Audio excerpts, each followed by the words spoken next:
Group 6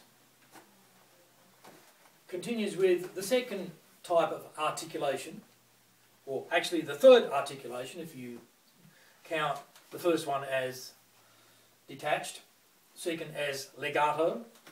This one is another Italian term called staccato. Staccato, staccato. Legato, legato. If you've got a good Italian accent, then you can pronounce them in Italian. If not, the English equivalent is good enough.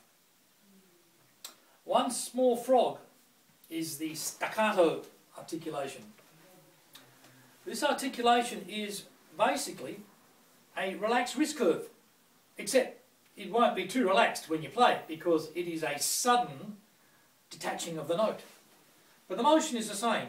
You play, relax, but you do it vigorously with a sudden snapping of the note, and the wrist suddenly comes up.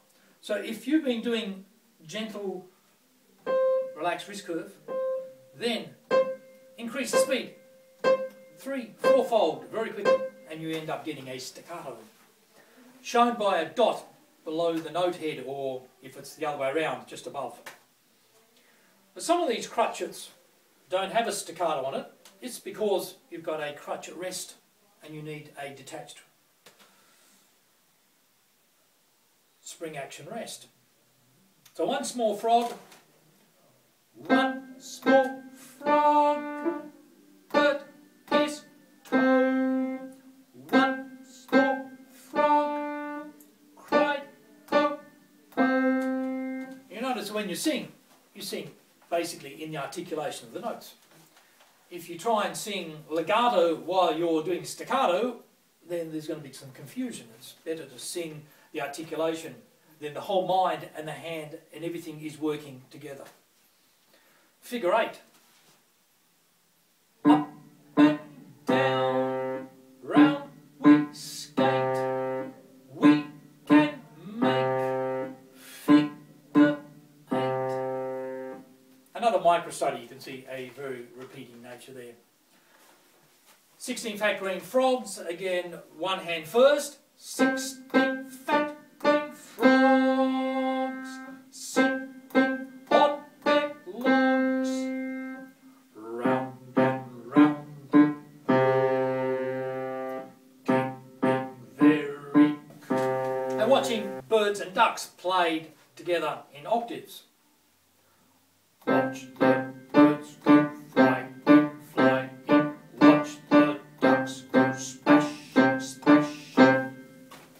You'll notice that staccato is now really starting to move the speed of the beat a bit. The tempo is getting a little bit faster. The last articulation we come to is called the slur articulation. Not an Italian term, slur. Quite a misleading term because its understanding is tied in with the legato, and many methods like to use the slur and the legato as basically the same thing, although one tends to be the sign, the legato curve, and the slur is the way you actually articulate the note. I'm going to be more specific about the slur. I'm going to refer to the slur as a combination of the legato with a staccato ending to it. Legato, slur. So the staccato suddenly detaches the legato note. Let me get this sudden raising of the wrist. This is for the frog. He's off for his jog. Bouncing ball does the same. Bouncing ball, bounce so high. Watch it bounce to the sky. And then we combine the two hands in big and hairy,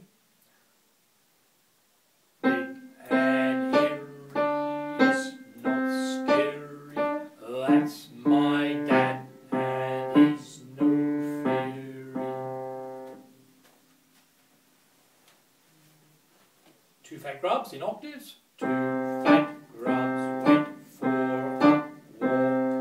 Wiggly, diggly, wriggly, dee.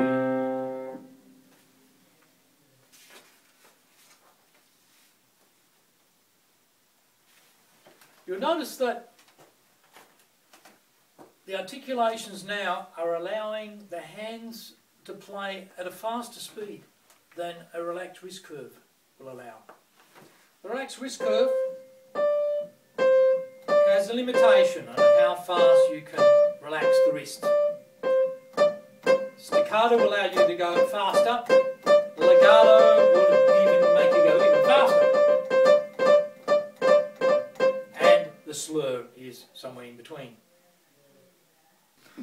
We continue now with section 6, which deals with 3 notes, C, D and E.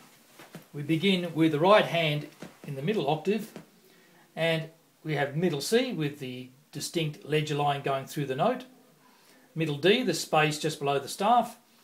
Then we go to the third note, the note E, which is on the bottom of the treble staff line. And we have the fingers 2, 3, 4 now playing notes C, D and E. We begin with butterfly, played legato, C, D, E in the middle. We still have the spring action rest, all the articulation, but we've got 3 notes to now start articulating. Butterfly, up so high. When notes go up and down in alphabetical order, 1 white key at a time, we call this a scale pattern. Pitter-pat, made up of scale patterns. Notes going up, called ascending scale, or notes going down, the descending scale. Pitter-pat on my hat, pitter-pat, just like that. Sometimes the notes are repeating. They're on a horizontal plane. The repeating detached note. The ascending scale, the horizontal repeating note, and descending. So Blackbirds has the continuous horizontal ascending and horizontal descending. Blackbirds in a tree, watch them quickly flee. Sometimes the notes just gradually come down one every 2 notes or 3 notes. I call this a cascading effect, like water going down the side of a hill. Jerry Hall has ascending, descending scale and this cascading scale coming down gradually. Jerry Hall was so small, rats could eat him hat and ball. The left hand does the same. It began with low C and low D. Low C is a space note, low D is the line note, and the next note will be a space note.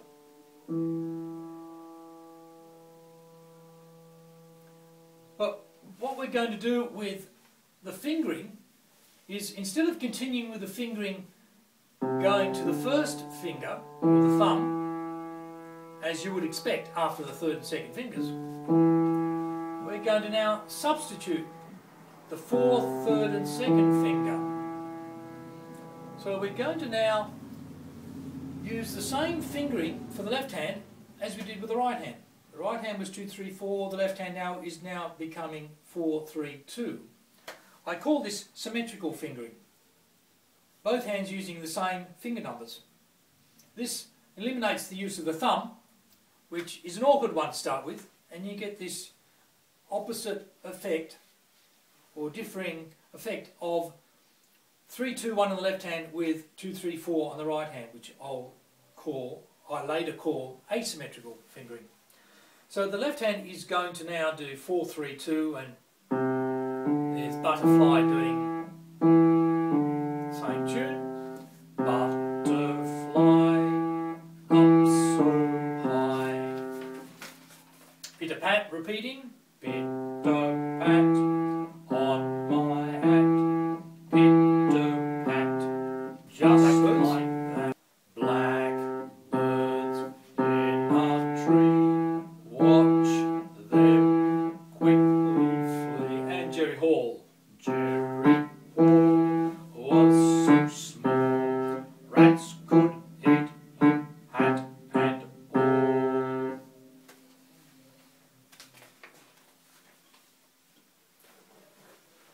We come now to group 3, where the two hands are playing in octaves with this symmetrical fingering, the same finger numbers.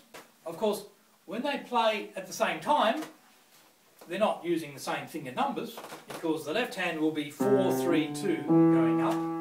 The right hand is 2, 3, 4 going up. So they're not the same fingers. But the understanding is, you still think of yourself going from left to right, right to left, sideways when you play the scale. But when you read the notes on the staff lines, you are reading them in a vertical orientation. So they're going up and down. So you've got this wave motion reading the notes, but a sideways motion when you actually play. Butterfly up so high, fly high through the sky, up so high, will you try? So we have a number of songs played in octaves using the middle fingers, which are the 4, 3, 2 on the left hand, 2, 3, 4 on the right hand.